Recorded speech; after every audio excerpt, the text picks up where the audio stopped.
몸에 멍이 자주 들었고요. 그리고 먹으면 토했어요. 먹으면 토했고 또 자주 피로했고 어지럽고 막 그랬거든요.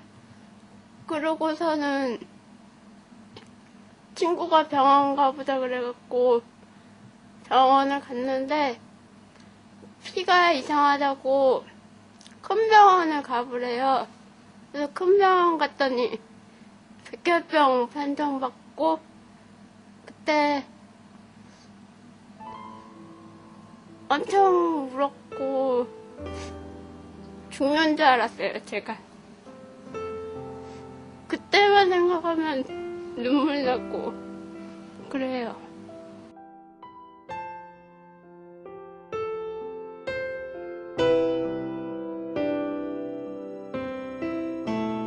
(2007년 3월) 한 어린 여성 노동자 황유미가 급성 백혈병으로 죽었다. 황유미는 삼성 반도체 기흥 공장에서 반도체를 세척하는 일을 했었다.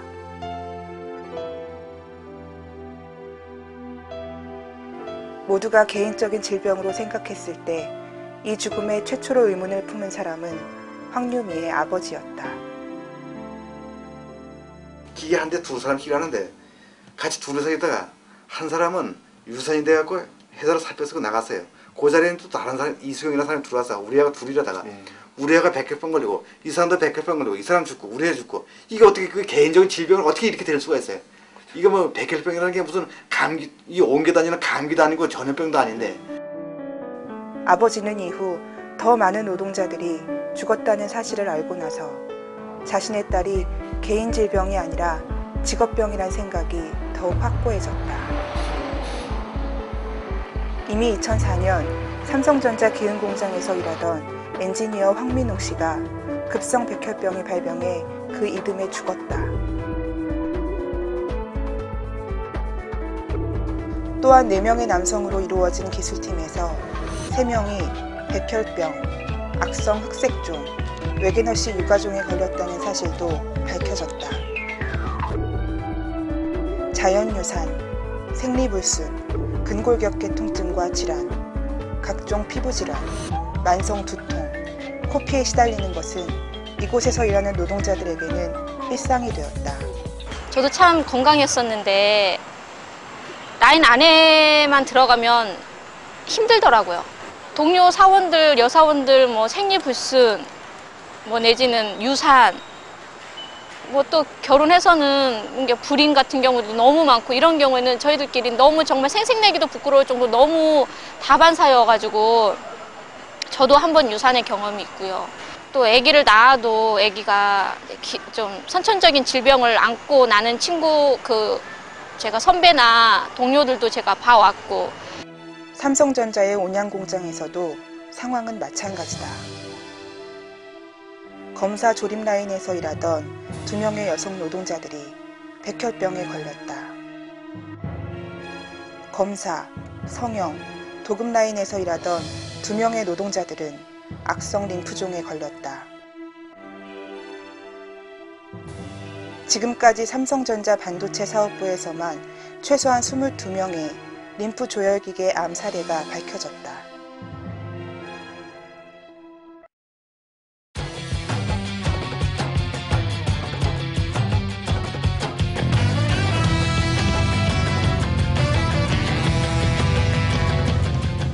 삼성전자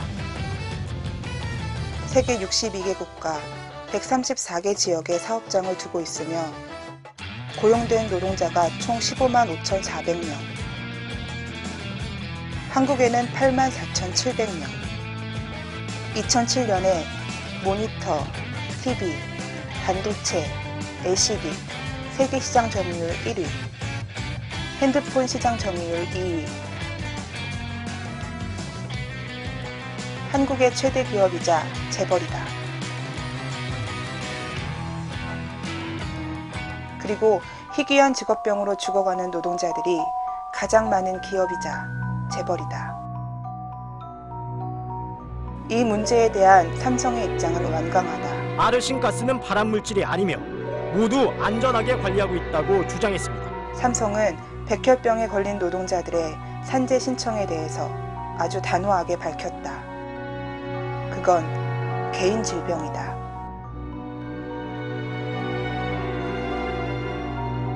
교통사고가 나서 버스가 교통사고가 나서 거기서 한 명이 죽었다. 그러면 남들은 안 죽었는데 너는 죽었냐? 너는 이 사고로 죽은 게 아니다. 이렇게 얘기할 수 없잖아요.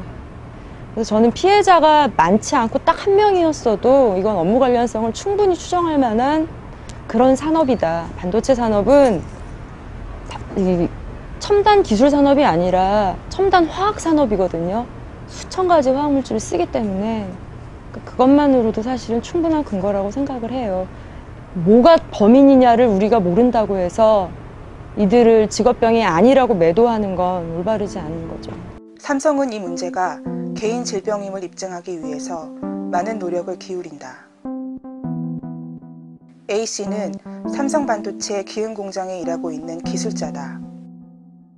그는 어느 날 노무사 B씨를 찾아와서 같은 기술부 파트에서 근무한 4명 중 본인 빼고 3명 모두 다 희귀암에 걸렸다고 제보를 했다.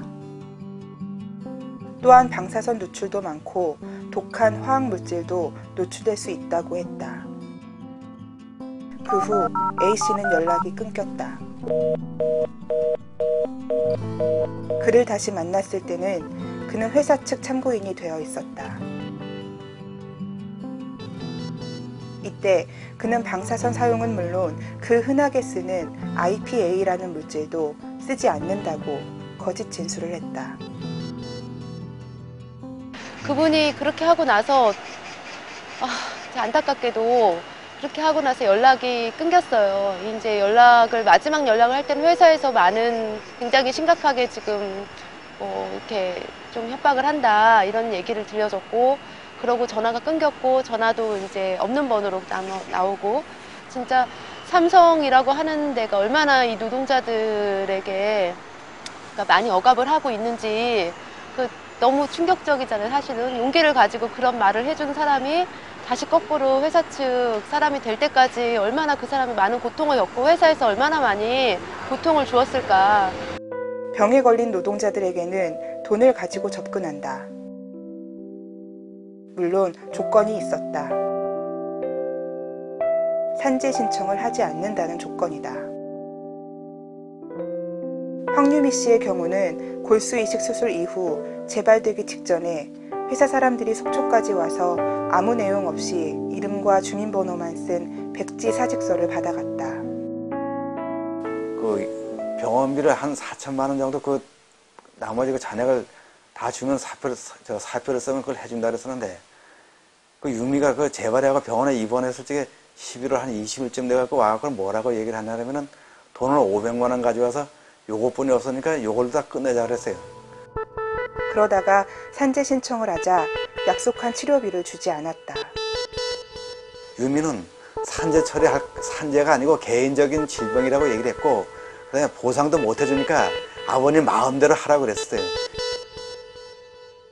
어쩌면 바로 이런 삼성 자본의 태도가 반도체 노동자 건강과 인권 지킴이 반올림을 탄생시켰을 건지 모른다. 현지 집단 백혈병 산재 승인 촉구와